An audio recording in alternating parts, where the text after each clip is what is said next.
At 24 years old, when you're pursuing this dream your entire life, ever since you were 5 years old, and it's basically over, to have that happen, it was rock bottom for sure. If it's not baseball, I've already failed at real estate. You know, I can't even get a job or an interview. What am I going to do? In anything you want to accomplish, the purpose has to exceed the cost. Most people don't understand the cost of what it is they want to do. The reason I wrote the book, The Wealthy Way, was because I saw so many entrepreneurs not showing up. They spend all their time here at the business, and then they have no time for their family. They have no time for their faith. They have no time for their health. They have no time for any relationships because they're so consumed with growing their business and making money. Real estate investing hasn't made me being a millionaire and, all the other things I've accomplished. The skills I've learned have made me that. Your story, your journey is pretty incredible. What you've been able to build is unbelievable. And I think that as we start, I want to create a little bit of context. And so the first question I have for you is, if I want to understand Ryan, what is your earliest memory that defines who you are today? My earliest memory that defines who I am. That's a good question, man. Well, I grew up as a baseball player, and I was fortunate enough to play pro baseball in my adulthood. So, a lot of my memories today are, I should say a lot of my younger memories revolved around playing baseball and, camaraderie with teammates and winning and wanting to be the best. And I always had those desires from a young age, and I was always ultra competitive, and I learned discipline and all of those things from playing sports. And the other side of it is, when I think back to my younger days of playing baseball, it gives me a lot of joy with my family, because we did a lot of travel tournaments, and my dad went to every game, and he filmed me and did all these great things for me. And so if you ask me what earliest memory defines who I am today, I would think back to a lot of those early memories of playing baseball with family, with friends and everything. And that really shapes the beliefs I have today, especially with The Wealthy Way. Yeah. One of the things, I played sports too. You learn how to lose a lot. Oh yeah. Failure. Oh yeah. Massive. Sometimes you're a run away, a point away, and the other guys, they take it from you. And I think often it's who wants it more that day? And there's something about being competitive that I think has played a really beautiful role in my life and given me the ability to do incredible things, like speak in front of 10,000 people at Cardone's event and have him invest into my company. I was massively competitive. I'm going to go do this thing. Yeah. How do you navigate being competitive as an adult versus when you were young? Because I think a lot of people will look at guys like us and be like, you're competitive, and it almost is a knock against us. Yeah. It's interesting, right? I think you have to have some level of competitiveness to succeed in business, right? You got to maybe you channel that towards your rival or the top dog in your industry, or maybe, you're just competitive with yourself and you're self-motivated. Regardless of that, I think you need some form of competitiveness to succeed, but you don't want it to cross the line of, either consuming you, or arrogance or jealousy or envy. I think that, that's when it's man, it's becoming an obsession. It's becoming too much, right? And I struggled with that, especially playing baseball, right? Because, as I was growing in ranks, you're rated against all these other players. And if you're trying to move up in the minor leagues, you're watching what the guys above you are doing, because you need to take their job to naturally move up. That's the way it is. It's not like we're coming to be friends, even though we will be friends on the team. It's but in the end, right, we are competing for the same position. And so during my baseball career, I got really consumed with that, and it wasn't good. It wasn't the right type of competitiveness. It was man, I'm worrying about what all these other people are doing now, instead of just focusing on me and what I need to do to get better every day, and let the chips fall where they may. It doesn't matter what they're doing. All I can worry about is what I'm doing. And, unfortunately, when you get drafted and you're 21 years old, you don't know a lot of the things that as you get older. So I didn't really know how to deal with that. And, I didn't reach my goals of where I wanted to be in baseball. I didn't get to the big leagues. I got way further than 99.9% of people, but I didn't get to the big leagues. And I think a lot of that was stuff like that, just not knowing how to handle that. But the cool thing is, once I got into business and I retired and I got into social media and all this other stuff, I encountered the same problems, but this time I knew how to deal with it. Now when I see a guy like Cardone, who you mentioned, it's like, I don't look at him with jealousy or envy or like, man, I got to be bigger than him. I just look at him like, man, dude, respect. Like, yeah, I like what this guy's doing. And, and there's other guys in my industry who are maybe, at my level or near my level, like Cardone's at a whole nother level from me. Right. Like, so I respect that, but like, I don't get jealous or mad when other guys in my industry are winning. Right. Like, I'm happy for them and I'm just focused on what I got to do. That's so much of it. When I was young, I would get massively jealous of people. Like, why does this person get it? Why does that person win? And I came to realize, like, sometimes it just was like, I wasn't good enough. Yeah. That's like one of the really hard truths about whether it's sports or business or, just really anything in life. Sometimes you have to sit in and be like, actually, it's not that I'm horrid or bad or the worst. It's like sometimes people they're gifted. It's more natural for them. They have the ability to come and show up. When you're in these moments, like, I think about the journey that's led me to be able to even like express that in a way that's healthy and not like, I want to tear down the room. It was just a series of events of people being like, dude, it's okay to fail. Yeah. Right. It's okay that you're not number one, but for yourself, being driven and being a person who wants to be number one, like, how do you handle that conversation in your head, especially when failure is like right there? Yeah, well, I think to go back to sports, we'll probably talk a lot about sports if you're trying to, go deep into why I am the way I am. Sure. But like, in baseball, right, you fail 7 out of 10 times, you're doing really good.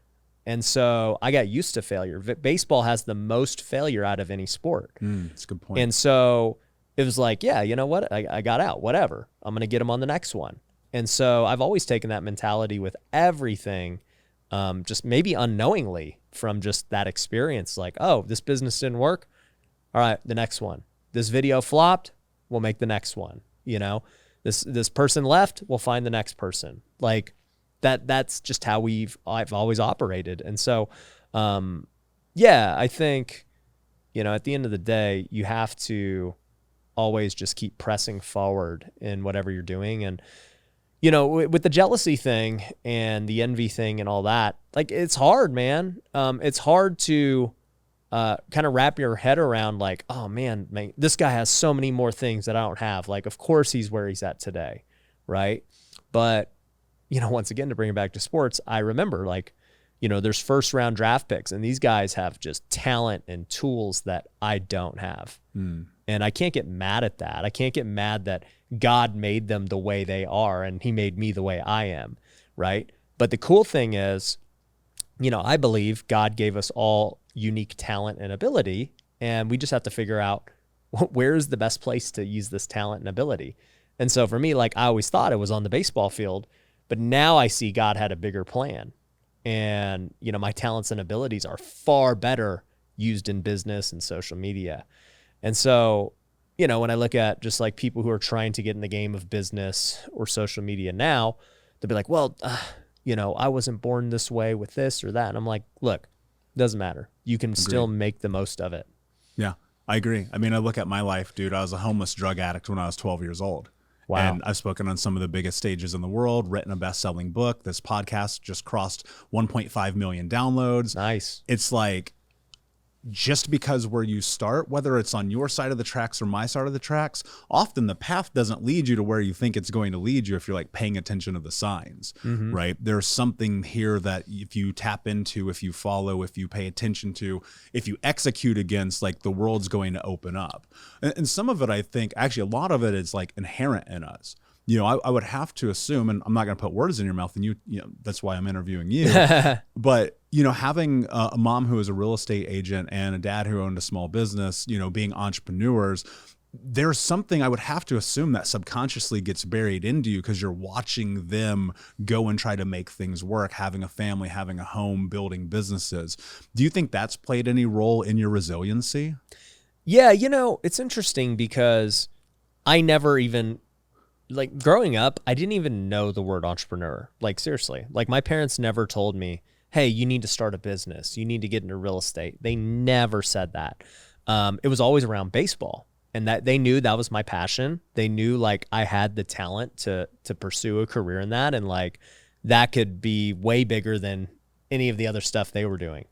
So they were never telling me to do that. So, when I became an entrepreneur, it was literally out of necessity. In 2010, I got drafted by the Oakland A's, and in the minor leagues, you only make $1,200 a month at that time. So I was like, well, I need to freaking make some money somehow. So what am I going to do? And I looked at my options and I'm like, well, I can't get a job because I won't have time to practice. I won't have time to work out and do the things I got to do. And I'm going to go leave for 6 months out of the year. So who's going to hire me? Right? Who's going to hire me with the demands that I have, And I was like, they're not. So I got to figure out basically like a side hustle or something that I can control my own time with. And, I got my real estate license because I remember seeing my mom just kind of work whenever she wants. And I always thought it was weird because my dad went to work every day. Like, he managed his small business, so he was at work, but my mom was just at home all the time. And I'd be like, man, she like does whatever she wants. This is great. So let me become a realtor. And, I learned I didn't like being a realtor and all that stuff. But, long story short, I think subconsciously what happened for me wasn't that, hey, I need to be an entrepreneur. I think what I really desired was to control my time. And I did not like anyone else controlling my time or telling me what to do. I've never liked people telling me I had to do something or being obligated to do something.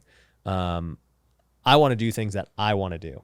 And so I think entrepreneurship gives you that freedom if you do it right. And that would probably be the biggest thing. Because like I also remember go back to the baseball games and my dad showing up to every game and my mom and we going on these trips. I noticed other kids' parents didn't do that. Other kids' parents couldn't do it because they were working. They had to go to their job. And I remember sitting there like, man, that kind of sucks. So I think it's the time thing for me, really. Yeah. I'm very much the same way. I hate being told what to do. In fact, I think know thyself is probably the most important aspect of life.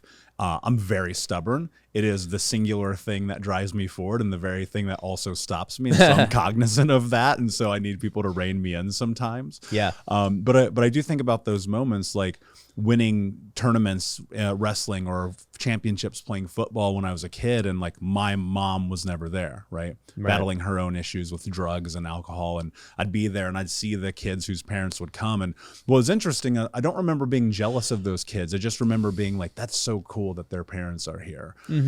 What do you think are the most important lessons your parents have taught you? Good question. So, I was raised in a Christian home. And obviously I think that's the number one thing that was imparted on me from an early age. I grew up in the church. I don't have a crazy story about like rebelling and running away from faith like, some people who grew up in the church do. I was just always very faithful, and I knew like I wanted to serve God and be obedient and just live my life in a way pleasing to him. So that would be the number one thing, hands down, because even like watching my parents, like they didn't drink, they didn't smoke, they were super loving. They're still together today. Wow. It doesn't mean that they haven't had issues. They've had plenty of issues, Sure. My mom struggled with gambling here in Vegas for a long time, like they've had plenty of issues and they've had plenty of ups and downs with business. In 2008, they both literally lost everything. My dad lost all of his businesses. My mom lost, basically all of her clients. They had some rental properties. They lost all those. The childhood home I grew up in, they lost it. So, they literally lost everything. And, my parents, I remember when I got drafted, they were really like hoping that I would be the savior to kind of get the family out of this problem. And, you know, it didn't work out that way with baseball. It ended up working out that way later on with business. But, you know, they never recovered from that loss. You know, my mom like was never the same realtor after that. You know, my dad never started a business again after that. Now, thankfully, you know, they're retired now. I've retired them. And, you know, my dad actually works for me because he wants to. And so, you know, it's great. And my mom just kind of like helps with the kids and hangs out and stuff. So, you know, long story short, what did they teach me? I think, obviously faith was the biggest thing, you know, and all the things that come along with faith, like having integrity and, you know, being morally sound, all of those things. I think hard work was a thing. I've always been a hard worker, and, you know, I watched my dad do it. You know, he was an extremely hard worker. And, you know, when I looked at what I'll say, actually, the biggest thing that I probably learned was like what true love looks like, you know, because my parents like showed me love all the time. And like, they showed it through serving. They showed it through sacrifice. They showed it through discipline. They showed it through, you know, their actions. And so, you know, when I look at myself as a parent today, you know, we got a third kid on the way. Oh, wow. Congrats. Thank you. I know how to model like what being a good dad looks like, because he was there for me, you know, every baseball game, and, you know, even today and all the stuff I do in business, like he's my biggest cheerleader. And, you know, it's like that for me is the biggest thing. Like, man, how can I love, you know, not only my kids and my family and my wife, but my employees, you know, the people who come to my events? Like, how do I show them like what true love looks like? Is there a moment with your parents that would define that love? A moment. It's funny because like when you first asked me about like the first moment in my life, I couldn't think of like an exact moment. It was just like a broad general idea. And then like, even though I'm thinking now, I'm like, man, I can't like pinpoint a single moment. But it goes back to, now that I understand myself so much better as a visionary, I'm not detail oriented. I'm like big picture. Yeah. Like, I don't know how it's going to happen, but we're going to make it happen. Right. And then like all my integrators in my companies are super detailed. They could be like, this happened on this date. That's what needs to go down here. You know, this is missing a number. Like, they're so detail oriented, and I'm so not. So like, I just think back in like very broad, big picture type deals. So it's like hard for me to even think of a singular moment. Yeah. You said it was, you know, showing up, right? And I think that's a big part of it. We feel the energy, the spirit, the effort that people put in. We resonate with that, and it becomes reciprocal in the way that we show up in the world.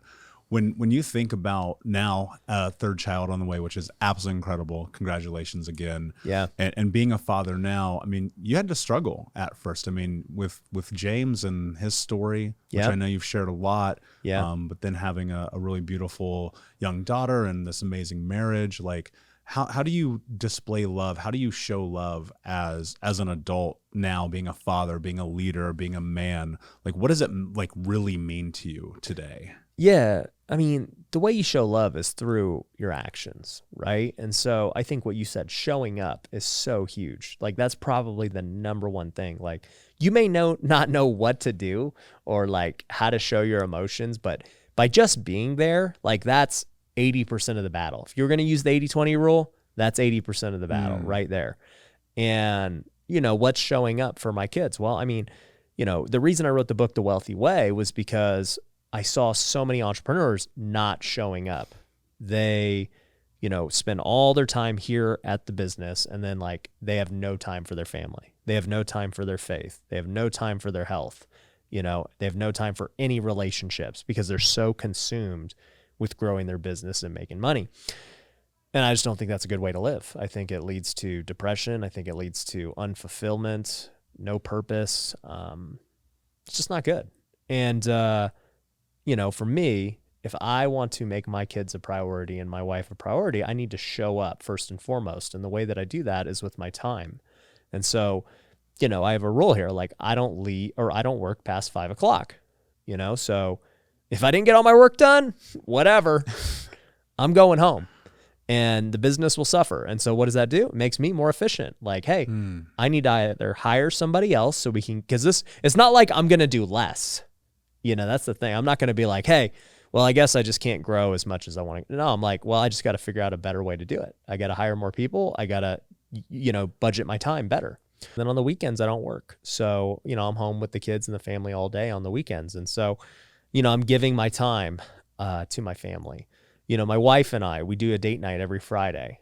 And so, it's a non-negotiable unless, something crazy happens. But, most Fridays we're going to be on a date night and, it's just me and her. And that's, time away from the kids. And it's just like our time to reconnect during the week. And, during the time that I'm with them, it's also, the next step that's a lot harder is being present, and I struggle with that because, even though I might be home, like I'm always thinking about business or the next thing, or, I'm on my phone texting or doing something. Right. And so, being intentional, with my family is something that I still need to work on, but like, that's the biggest thing. Right. So it's like, if my kids want to go outside and play, let me go outside and play. They love the pool. So it's like, I'm taking them to the pool. They want to just hang out. We'll hang out. So yeah, my kids are young right now. So, my son's 4, my daughter's about to turn 3. So, I don't have like events to take them to yet, but I know that will change once they get into sports and they get into hobbies and all these other things that often make even more time for. I love that that's important to you because you're right. And you see so many entrepreneurs destroy their relationships, their family, their kids resent them, their friends stop talking to them because they're chasing this dream. I was having dinner with somebody that you and I both know, but I won't mention their name publicly because of what they said to me. All right, you'll tell me after. Yeah, I'll tell you after. And they go, man, one of the biggest mistakes that I've made in my life was not putting my family first. And, having all this money, all this wealth, building these companies, and then having to suffer through my kids not liking me. Right. And you think about that and it's like, as an entrepreneur myself and running multiple companies, I don't have children, but I always ask questions like that so I can prepare myself for that moment. So hopefully I don't go down that path. So I don't make those mistakes. And I think being a man is very different now probably than like when our fathers were our age and their fathers and so forth, because there's evolution. There's so much pressure to be like the guy and successful and grow and build and have the biggest house in the neighborhood. Yeah. But you said something I think is really powerful where you're like, when it's 5 o'clock, I'm out, man. Yeah. I'm out. Like, how do you get to that place? Because I know that there are people listening right now and they're chasing their dreams. It's hard. And look, we're going to go a little deeper too, because it hasn't always been Ryan Pineda being Ryan Pineda, right? Yeah. You've struggled, you've suffered, you've been to hell and back in building this thing. How do you stay focused and move towards these goals while still trying to have the integrity of being the person you want to be? Yeah. I have a saying that in anything you want to accomplish, the purpose has to exceed the cost. So most people don't understand the cost of what it is they want to do, right? Like, sure, there might be a financial cost, and that's very tangible and easy to say, but what's the time commitment? How much crap are you going to have to go through to get there? How many setbacks are you going to have? How much failure are you going to have to deal with to reach this goal, right? And if you can clearly start to understand the cost of getting there, then you're now going to have to look at, well, what's the purpose behind why I'm doing this? And, if the purpose does not exceed what the cost is, you're not going to do it, point blank. But people get confused there, right? Because we live in this purpose-driven world. Like, how do you even get nuanced into that? Well, I mean, like, let's take a real-world example, right? Why did you start your podcast? What was the purpose? To reach more people. To reach more people. To help. Oh, I'll go deeper. Very simple. My mission's end generational trauma in my lifetime through education and information. So the education and information is sitting with people like you, like the Billius, like, Tim Story, you name them, who have been on this show over the years, to have your story, your hero's journey be laid out in front of millions of people so that they can understand all of us started at zero. Mm-hmm. And you're super passionate about reaching that mission, and it might take you the rest of your life to do it. Literally will. Yeah. Ryan, I know I will die before I reach this mission, but that's not going to stop me. Right. So I can see like you've got the passion behind you, and guess what? Like, for you to hit your mission, it involves you getting more downloads, more views, more exposure, and just getting this message out to the masses, right? And so it's like, man, starting a podcast is not easy. You got to buy, there's financial parts to it. There's time, trying to go get guests is hard. All these things are really difficult to do. And you understand the cost now. And like you could tell somebody, hey, here's the cost. I think you said 1.5 million downloads. Like I could tell you exactly what you're going to have to go through to get to that point. And then like, now you're looking at, man, what's it going to take to get to 100 million downloads? Mm-hmm. That's exactly what we're doing. Yeah. And you're like, okay, what's the cost? Now that I know what the cost was to get here, what do I got to pay to get here? And like, if your mission is big enough, which I believe it is, you'll pay the cost financially, time-wise, effort-wise, failure-wise, and all those things. How do you get to the place of knowing, though? Because I think that's where people get stuck. Because if you go, one of the things I love about your story is like you're originally like the couch flipping guy. Yeah. Right? Yeah. For context, will you share the brief side of that story so people know what that means? Yeah. And then talk about figuring out the cost you're willing to pay to go to the next level. Yeah. So, like I said, I got drafted in 2010 and I became a realtor. And after a couple of years of being a realtor, I realized I hated it. During that time, I was also engaged to obviously my now wife, and we're about to celebrate 10 years of marriage. But amazing. We were totally broke, right? We're just a young couple. I mean, we got engaged when she was 19, And so I just was like, all right, once we're married, I'm gonna have to really figure things out because, I'm good like being broke on my own, but sure. it's not cool being broke with a wife, right? Like, especially one who's going to college. So she's not working, and she was going to school to become a teacher. So, she was going to make 40 grand a year. It's like, it wasn't ever going to be a lot of money. Well, actually though, at that time, 40 grand was a lot of money. So we were like, hey, this is going to be great. But, nonetheless, we get married in 2013, and I'm like, all right, I got to figure out how we're going to pay bills. Cause now we got an apartment together. We got, all this stuff. And so, I had furnished our apartment with all this used furniture from Craigslist. It was $1,000 to furnish it. And we used the money from like wedding gifts in order to furnish it and all this other stuff. And, I ended up looking at all the furniture one day, and I was just like, man, I bet you I could sell this furniture for like probably $3,000, because I just got great deals on it. I've always been a good negotiator. And I was like, it just dawned on me one day. I was like, God was speaking to me. He's like, why don't you just sell furniture like on the side? I was like, okay, let me like try this out. So I went on Craigslist and I bought a couch, ended up bringing it back to the apartment. My wife was like, why do you have another couch? Like, what's the point? A reasonable question. Yeah. Like, we have a couch. Why did you get another? Like, we don't even have room for another couch in this apartment. I was like, I'm going to flip it and make money. And she's like, okay, whatever. And so, it ended up working out. I ended up flipping that couch and I made $200. And I was like, wow. And then the wheels start turning. I was like, what if I just bought one a day? That would be $6,000 a month. Like, that'd be great. We'd be balling. And so I did exactly that. I started buying more couches, and then I bought a truck and I bought a storage unit, and it's just turned into my first ever entrepreneurial endeavor, just kind of by accident. There wasn't back then like YouTube. YouTube was around, but nobody was doing it the way it is today. So there was no like, hey, here are the top 10 side hustles you could do. Like, it didn't exist. I just kind of stumbled upon it. And I built that business to making $8,000 a month net. And like, I was like, dude, I could probably do this the rest of my life if I really needed to. But, you know, after doing it for a while and, you know, finally getting financially comfortable, it's funny, right? Because you get financially comfortable at that level and you're like, dude, we're good. We're going to be fine. And then like now I'm at a new level, and then it's like, you know, you get more bills and more risk and more businesses and more assets and mortgages. And you're like, yeah, I'm like never comfortable now. You know, like I got to always make more money because it could all be gone in an instant. Right. So, you know, I ended up flipping couches for about a year and a half, 2 years. And during that time, I, you know, just kind of was praying on our it was our 1 year anniversary. We were in New Orleans, and I was like, God, you know, this couch flipping thing's been great, but I know I'm supposed to do something more. It's not like, I'm not going to do this the rest of my life.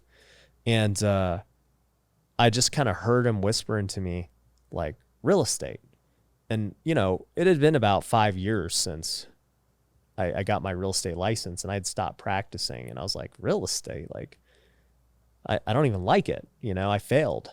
And I then, you know, like maybe 20 minutes later, I see this TV commercial about house flipping.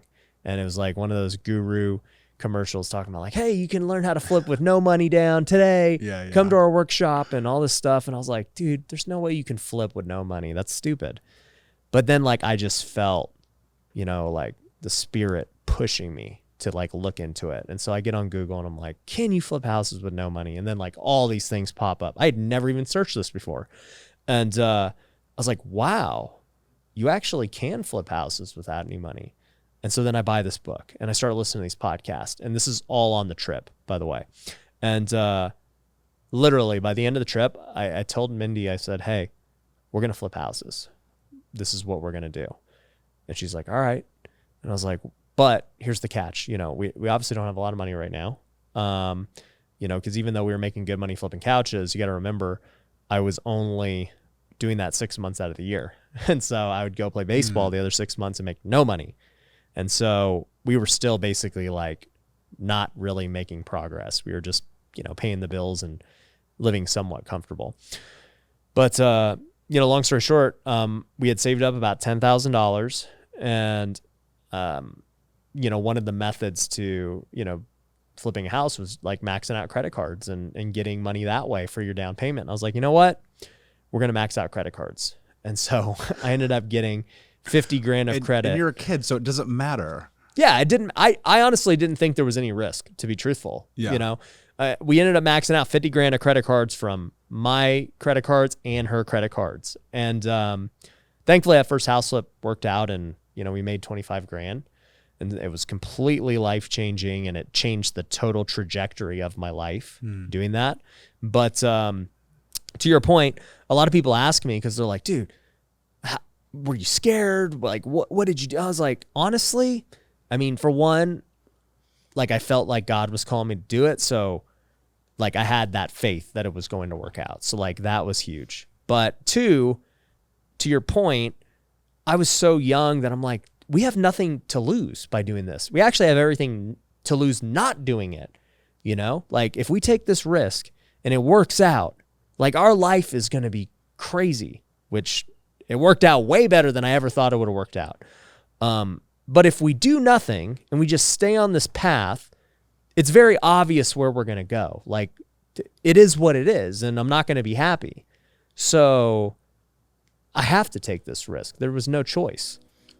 Hey, if you're looking to grow your real estate investing business, whether you're just getting started trying to get your first deal or you're trying to scale and get to the next level, you need to join us at Wealthy Investor. We've got events every single quarter that are absolutely crazy. We've got online coaching programs where we have Zoom calls, a community every single week. We give you everything you need to know to start your business, scripts, processes, SOPs, all of it. It's for you so that you can dominate. So if you want to learn more about how to join our community and be mentored by me and some of our top coaches and be around other students who are absolutely crushing it, go to wealthyinvestor.com, apply for a free call with my team. Once again, wealthyinvestor.com, apply for a call today. Would you have been able to do it without her? I mean, I say this all the time. So like people are like, so, should I get married or this or that? And I'm like, well, here's my case study. I was broke when I got married and now I'm rich. So like it's worked out pretty good. So everyone go get married immediately. Yeah. So, I mean, like you can't argue with the results.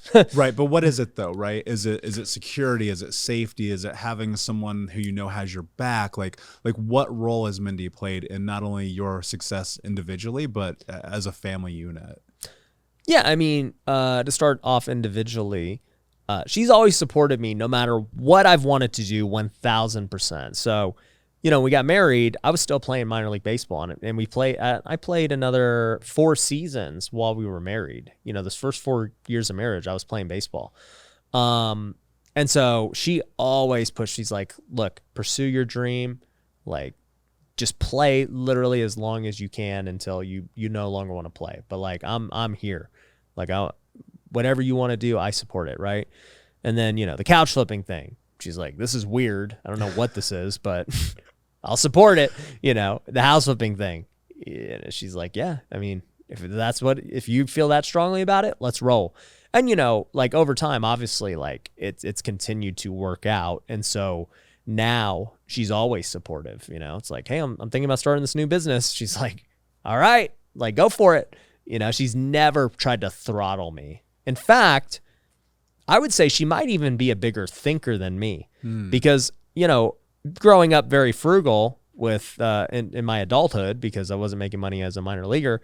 And even when I was flipping couches in the early days of flipping houses, I was always super frugal. I didn't spend any of the money. I was like, let's reinvest it back into the business. And that was great. But, also during that time, like I started to somewhat think small of like, oh, well, I can't afford that because we got to do all this stuff. And then she would be like, what are you talking about? Like, we can totally do that. We can go on this vacation. You can get a better car than that, And, it really opened up my mind to like, yeah, actually we could. And you know what? Like, there's nothing to stop me, even if I wanted to like still be frugal, to just go make more money so that this now thing is my version of frugal. Right. So, that's a good point. She's always like pushed me to think bigger in everything. So, I give a lot of credit to her about that. And, she sees things like, with potential and faith and everything else. And she's like, you could totally do it. Like, there's no reason you can't, So she's helped a lot in that. And then, in the family unit, it's been great. I mean, she's a stay-at-home mom now. She was a teacher for, I think, like 3 years. And she did it out of passion, and she just loved teaching 8th grade kids. And she was teaching in a at-risk or underprivileged school, and she just enjoyed working with those students. But when she became a mom, she decided to retire and do that, and now it's a full-time gig. It's freaking man. When I'm on the weekends and I'm taking care of those kids, it's a lot of work, dude. So she does that, and it's refreshing for me to know that somebody's like doing the right things with the kids, and like I don't have to worry about her at all, right? And the other cool thing is, she knows when I'm here, like I'm completely focused on being here. So she doesn't like bother me during the workday. She's not like calling me to see like what I'm doing or anything. And like I know there are a lot of spouses like that, and there might not, every relationship is different, but she knows like I'm just like task to task to task. Like I don't have time like to, chit chat. And it's good because we both don't like to chit chat, like we're both very like, hey, let's get to the point. Like, let's like make our words meaningful. Let's not just talk to talk. How important is intention in your life? I was listening to you on a mutual friends podcast, Social Proof with David. Oh yeah. One of my favorite. He's a homeboy. And you brought up the word intention. And I think it's a word that is, very much a buzzword in the world that we live in, especially when you step over into the personal development, entrepreneur side. And I think it's a place that people often miss the mark of like understanding the role that it plays. Yep. What role does that play in your life, in your business, in your family? Yeah. One of the things maybe I said on that podcast, I can't remember, but, like I always think of like a theme for each year of like, yo, what do I want to do better this year? And like, how can I summarize it in one word? And the word that I went for this year was intentional. Like, I want to be way more intentional this year with everything that I do. So if I'm with my family, I want to be present with my family and like intentional with the time that we're spending. If we're going to start, a new business or film a YouTube, if we're going to go film a video, instead of me just winging it and whatever, like I want to be more intentional with it.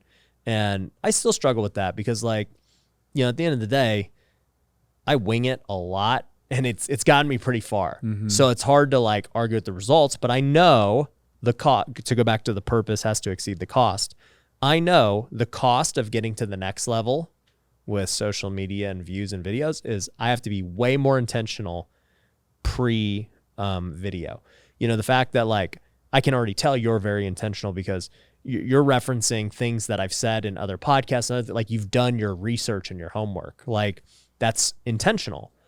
I don't do that with like I just like they show up and I'm like, all right, cool, let's talk. And it works, but to me, to get it to the next level, we got to definitely be more intentional with preparation and all that. And business is the same way. Yeah. I look at this as cost and purpose. Same thing, man, because I want people, when I've interviewed some of the most famous people in the world, some of the most impactful change makers on planet Earth, yourself included, like, dude, for me, and like, I don't think I've ever said this publicly. I want you to walk away and be like, holy shit, that dude asked me questions no one has ever asked me. Yeah.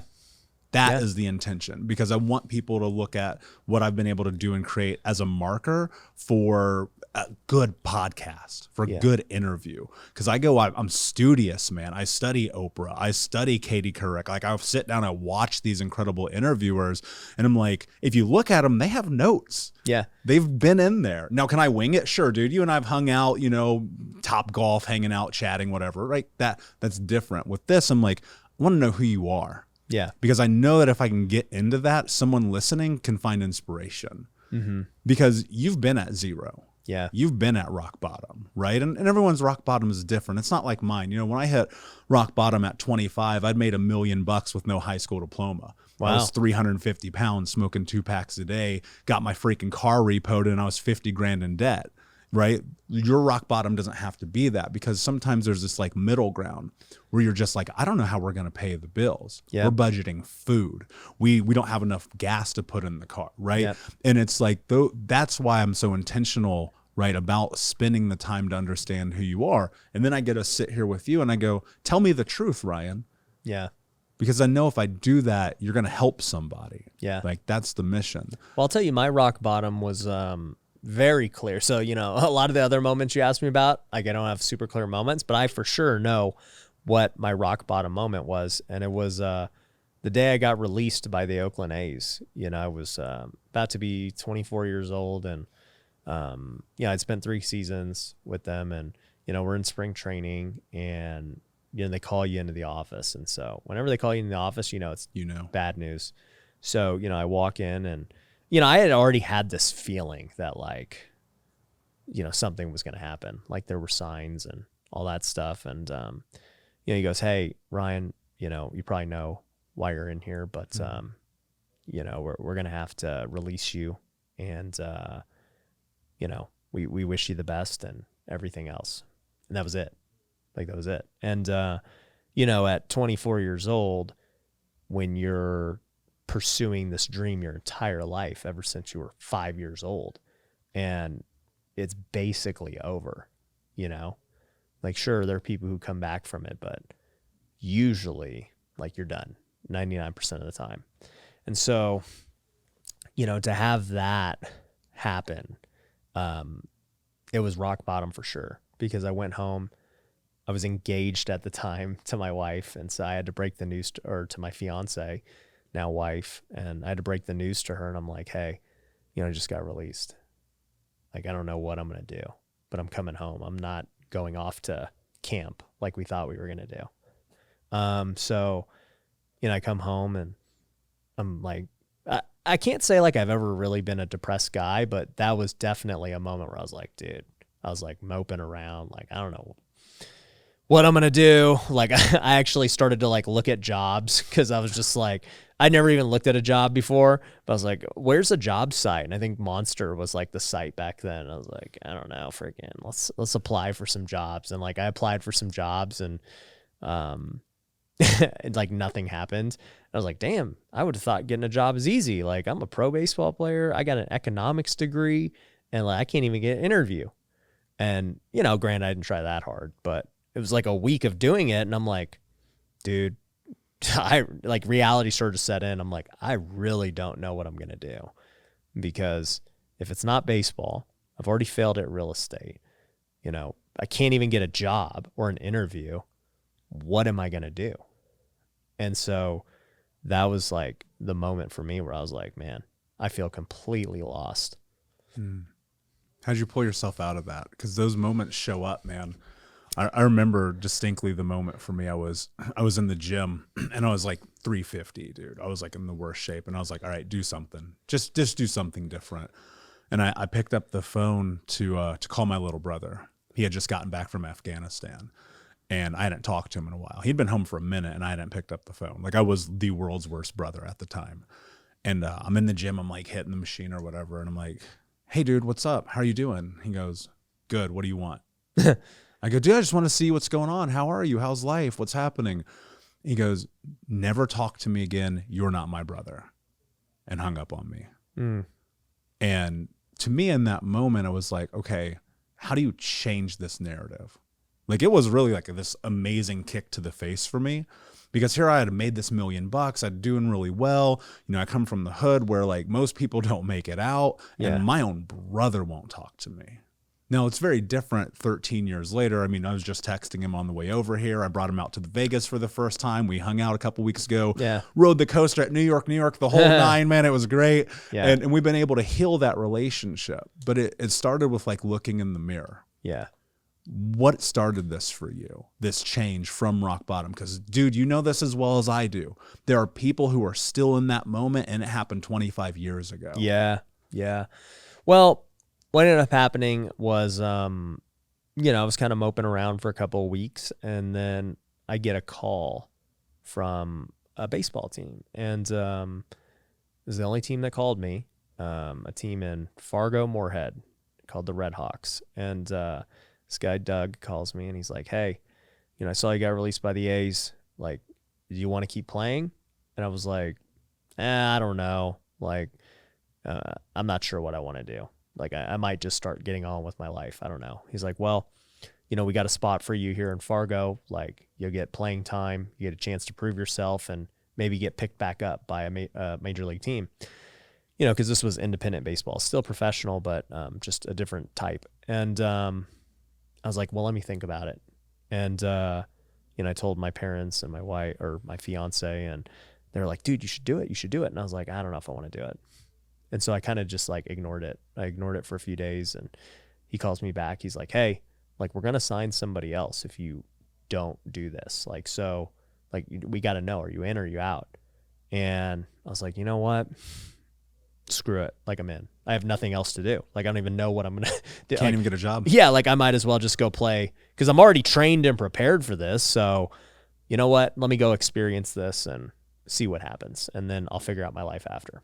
So I ended up playing that season, and it was like literally one of the funnest seasons of my life. It rekindled my joy. I actually got traded within a month to a team in Dallas, Texas. And so, you know, I went from North Dakota to Texas and, you know, had a good season.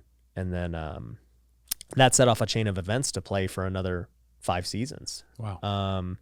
And those 5 seasons were definitely my best memories and most fun. And I mean, we had a blast, but, you know, long story short, I mean, it could have never happened. Like, you know, I know looking back at it, it was all part of just God's plan for what he wanted for me. But, you know, when I got back that season, you know, I was kind of rejuvenated with baseball. I'm like, okay, like I actually might have a shot of getting back into, you know, affiliated, you know, Major League Baseball. And, you know, I was like, I'm going to train for the next season, you know, and I ended up getting traded again to a team in Winnipeg, Canada, which is a whole nother story. But was like, great. Like, I'm going to go play in Winnipeg. Like, I'm like working towards this. And then, you know, during that time, I was getting married in a month. And so, you know, I get married after that. And that was when we moved in the apartment and the whole couch flipping thing happened because, you know, I'm just sitting there married. Like, I got to make money. I don't know how, but I'm going to figure it out. I think a lot of people, that's incredible. Like, I do believe that the universe puts you where you're supposed to be. But you have to pay attention, dude. Like, this is the thing people always miss the boat on, is it's like, Doug calls you. He's like, Ryan. And you're like, I don't know. Yeah. Right? And then it's like, okay, cool. You don't follow the stars, the universe, the path, whether it's God, spirit, mother nature, whatever it is that's leading you. Like, sometimes you just got to shut up, man. You just got to shut up and pay attention and just do what is in front of you. We get so caught up in the anxiety of the what if, the worries about the things we don't get to control, the chaos of all of it. And it's like, sometimes you just literally have to do the thing. Like, I was talking to your assistant before we came in here, and he was showing me the new area that you're building out for education. Yeah. And I look at him, I go, oh, this is like Cardone's spot. And he goes, yeah, Ryan went and sat with Cardone and immediately came back and he was like, this is going to be different now. Yeah. And I think action with intention and speed is how you actually create change. And I think people are so terrified to take action. They're so stuck. We get in our heads about everything, dude, where it's like, I don't know if I should do this. I don't know if I should do that. They start asking everybody's opinions. They start getting caught up in what their parents did or what their parents think they should do, their friends and this and that. How do you trust yourself?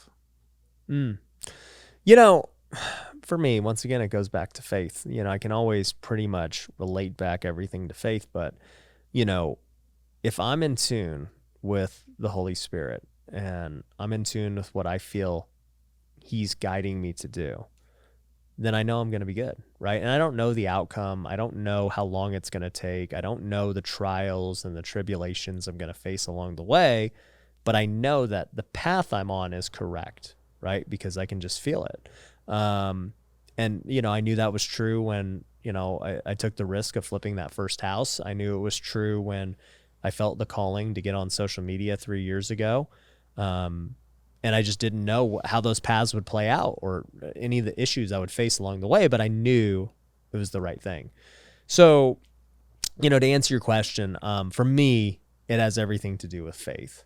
For somebody else, I don't have a good answer, because my thing has always been, if you're just only reliant on yourself and your abilities, then it's hard. Life's hard because you're not that good. Like, I don't care who you are. Like, you're just not that great, and you're going to make mistakes, and you're human, and you're flawed, and all those things. But for me, when I know I can depend on God, who does not make mistakes, who is not flawed, who is all-knowing, who has created this earth, like, why would I want to depend on myself? It'd be dumb to do that. It's like having the greatest mentor, right? Yeah, like why would I try to figure it out? I think that applies to like business too, you know, to life. You know, I know obviously you have mentors mutually. You know, I always reference Cardone on this show, and that's because he's played a gigantic role in my life, investing in my company, helping me move this mission forward. Yeah. One of the few people on planet Earth, Ryan, that Cardone's ever given money to. He'll hit you back up for it. Oh, trust me, I already gave it back to him like 10 times over. Yeah. Right. Yeah. But you know, you think about that. How important for you has mentorship and having guidance been? I mean, mentorship's huge. I mean, when we talked about earlier about purpose exceeding the cost, you asked a question of how do you understand what the cost is? Well, having a good mentor will tell you. Like, you and I could tell somebody what it takes to build a top-ranked podcast or write a best-selling book. Like, we understand the cost of doing it. And so if somebody wants to do it, they've never done it before, you talk to us, we'll tell you, like, hey, these are the things you're going to have to do. And so that's one thing. Another thing would be just inspiration, right? Like, when I go and talk to guys like Cardone and, you know, like go see his office and hear him speak and talk to him one-on-one and like have him show me the path, because he's already done it. He's done the things that like I'm just now starting to do. He's been doing them way longer, and I can see like the mistakes he's made, and I can see like what he chooses to do today. And it's like, oh, okay. Like, that's what we need to do. Like, and, you know, I'm looking at it very inspired. Like when I see 10X, you know, I went to 10X was my first business conference ever back in 2018. And just going to that one event inspired me to write my first book, you know? And it inspired me. Like, I remember looking around and I was like, you know what? Is that Marlin Stadium? No, that was here in Vegas. That was Vegas. Okay. Yep. And I was like, it was in the Mandalay Bay. And I was like, you know what? One day, like, I'm going to hold a conference like this. Like, I can see it. And I can see like the impact it's having on all these people. I don't know how it's going to happen. I don't know when it's going to happen, but one day I'm going to do it. And, you know, sure enough, we ended up holding an event in the Mandalay Bay, and it was, no, it was the one before the one you went to, but, you know, it was amazing. Now, you know, we haven't held a 10,000 person event yet, but I know we will do it. I don't know when the timing's going to be right or what that event will even be about, but we're going to do it.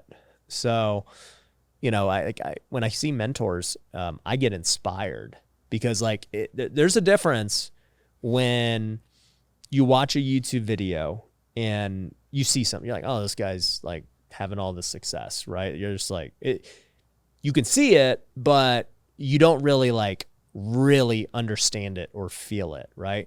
But when I get to talk to a Cardone, for this example, and like he's literally telling me step by step how he did it. Like I'm hearing him face to face, like, and I'm seeing it in action. I'm seeing him on a yacht. I'm in his plane. Like it's real. I'm like, wow, okay, this is different. Like I've seen it before on video. Like I had an idea, but now I get it. And that's what I tell people at our events all the time. I'm like, hey, if you come to WealthCon, like it's different. It's not my YouTube content. Like you're going to see, feel, and experience what building wealth is really like.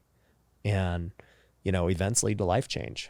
Yeah, I get that. I mean, I remember when we had Unbroken conference in December, we had 2,500 people. Nice. And I'm just like, I knew, and that's like a tip of the iceberg, right? Because I'm right there with you. I'm like, how do I put 20,000 people in a room? Yeah. And I go, if Tony Robbins can do it, yeah, right, I can. And even I look at his private group coaching that I'm a part of, it's like 300 people, but like that's as close. And I'm like, how do I get to the point where I can hire Tony to coach me one time?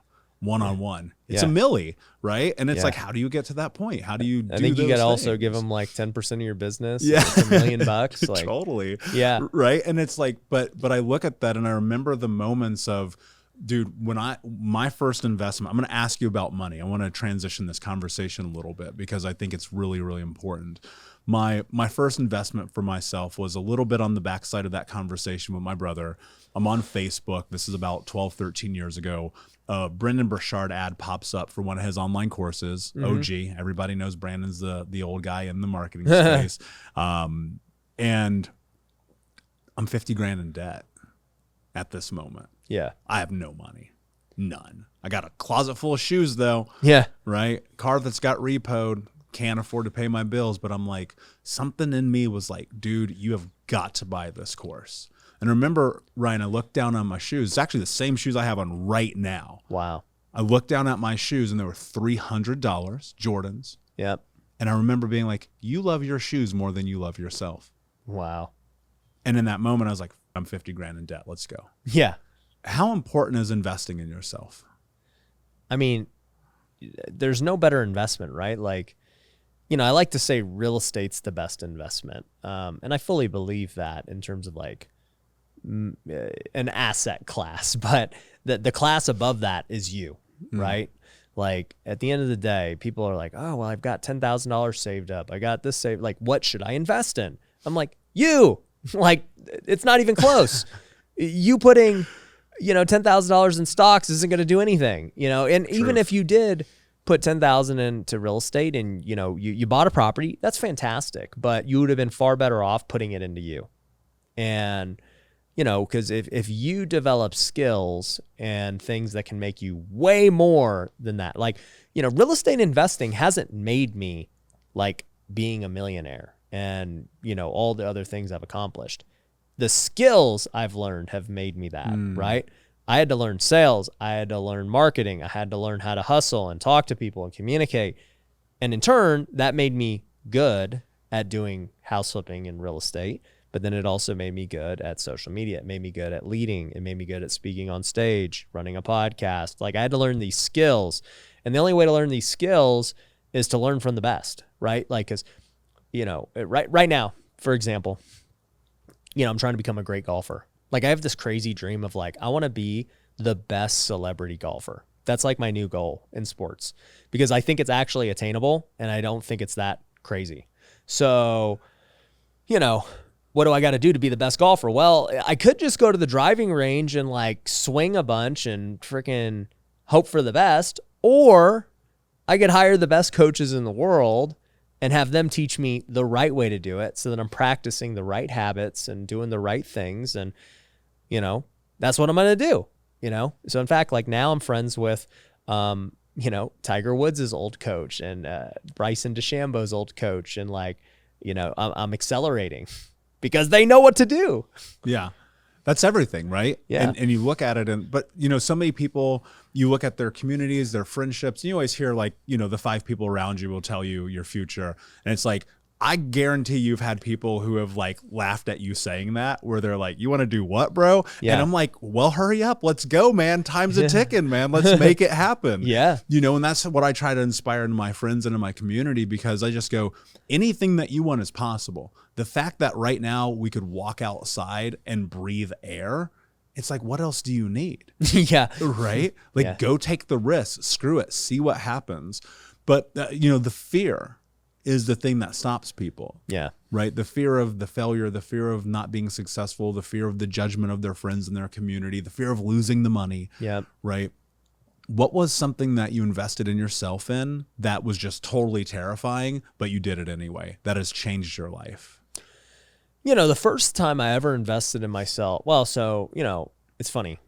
When I got started into real estate investing in 2015, there was this anti-guru like thing going on because it was just like, I don't know, that was just the culture back then. So like I found a website called Bigger Pockets and they're like, yeah, you don't need to ever pay for education. Like we have everything you need right here. Right. And like, they did have enough for me to get started. Like I was able to use their resources and get going. And so for, the first few years of my business, I was anti-education. Right. So, going into 2018, I actually had a buddy who bought my GrowthCon ticket because I didn't want to pay for a GrowthCon ticket, but he literally had a second row ticket and he was like, Ryan, this is a $10,000 ticket. Like, I'm going to give it to you if, you promise to like be open-minded and use it. And then, you and I will do, because he actually wanted me to like kind of help him and mentor him a little bit because I was already starting to have a lot of success. And I was like, all right, cool. Like, I'll mentor you and I'll come with you to this event. And, I came to the event and I heard Russell Brunson speak for the first time. That is so good. Yeah, I had no idea who he was. And this dude completely switched my mind like during this speech. And it's now gone on to be like one of the craziest speeches ever. It's like legendary in digital marketing circles. 3 million in 45 minutes. Yeah, he did 3 million, and I was one of the. I was like 1% of that. His thing was like $3,000, and I'd never spent any money on education. But I was like, I gotta have what that guy knows. Like, I don't even know what I'm buying. I didn't even really know what ClickFunnels was or anything, but it was so good and so convicting that I was like, I'm buying it. So I buy his thing. And then like Ty Lopez comes on like a few speakers later. And at that point, like my wallet's open and he has something. And then like, I'm like, dude, I like what that guy's saying too. I had no idea who Ty Lopez was before this. I was like, but that makes sense. I'm gonna buy his thing too. So like, I dropped like $7,500 that day to buy these things. And, that was life-changing because, even though, those things may not have like been like the biggest needle movers, it like opened me up to mentorship. And, like one of the things that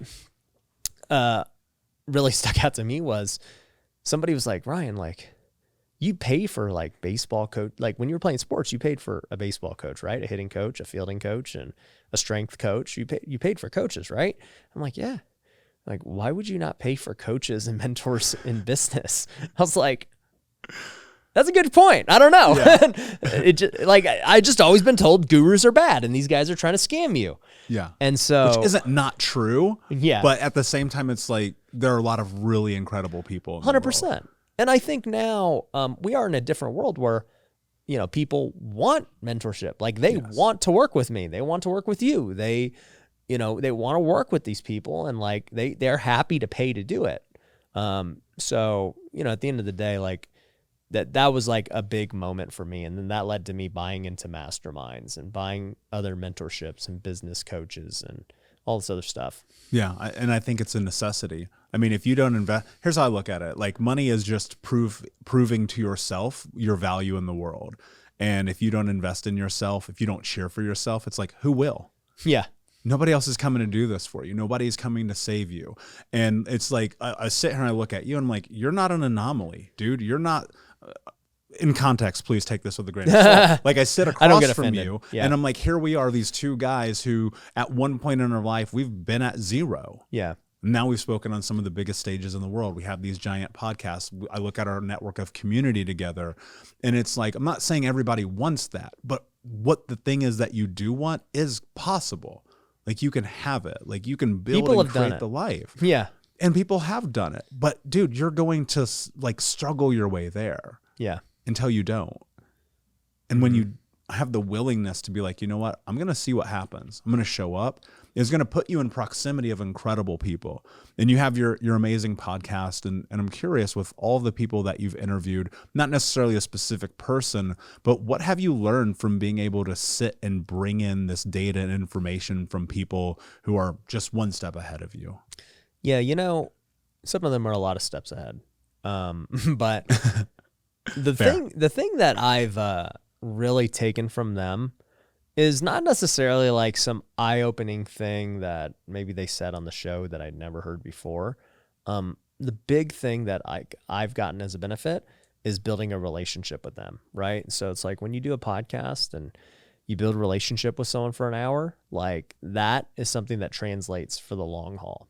And so like, you know, for example, the first time I ever interviewed Cardone was in 2021. And up to that point, we had never like spoken or done anything. And like, we had a really good interview and like, it was a vibe and it was cool. And he really enjoyed it. And I was like, all right, cool. That was fun. And then I'm trying to think like our timeline of a relationship, but I think maybe I went to his office because then I got invited after that. And, we built an even, you know, deeper relationship. And then he invited me to, then his team called and said, hey, he's filming. Like he wants to come to your office and like film for a whole day for his TV show and, you know, whatever. And so we filmed another podcast. We filmed his TV show.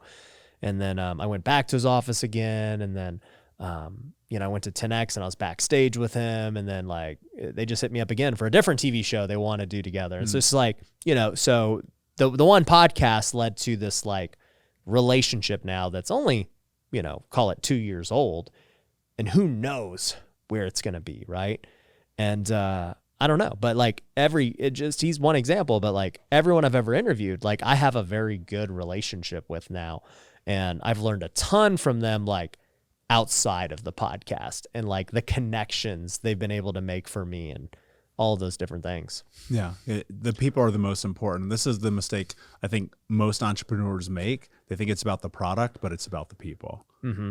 You know, as you look at the future, paint a quick picture. What does your life look like in a year from now?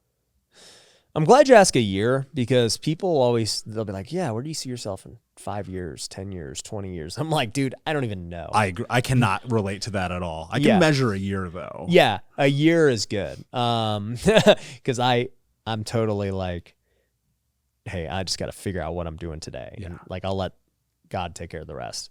A year from now, I mean, you know, I'll have another kid. So hopefully healthy and happy baby. You know, we're starting to homeschool. So, you know, we'll be homeschooling. Hopefully that's very successful. My goal is to obviously grow all the existing companies and, you know, build out and acquire a few more along the way. You know, I want to build my real estate portfolio. I want to get in the best shape of my life. I want to become the best celebrity golfer. I think that could happen in a year. Like I really do. You know, I want to, what else do I want to do? I mean, there's a lot of things I want to do. You know, we started a new company called Wealthy Kingdom, which is for Christian entrepreneurs. And like, I want to see that explode. And like, I want to hold like a massive conference for Christian entrepreneurs. So that's a big goal a year from now. Yeah, dude, there's so many things we're doing. Like, you know, I want to buy a second home. I was just in the Dominican last week looking at homes internationally. So, you know, a year from now, if we could have at least a piece of land or whatever the case is, that's where I want to be. Dude, long way from buying stuff on Craigslist to fill your house to flipping it to where you are today, man. There's a lot. And then I want to grow my influence. I want the Wealthy Way podcast to be massive. I'm just like you want your podcast to be massive. Like I want my influence to grow. I want to impact more people.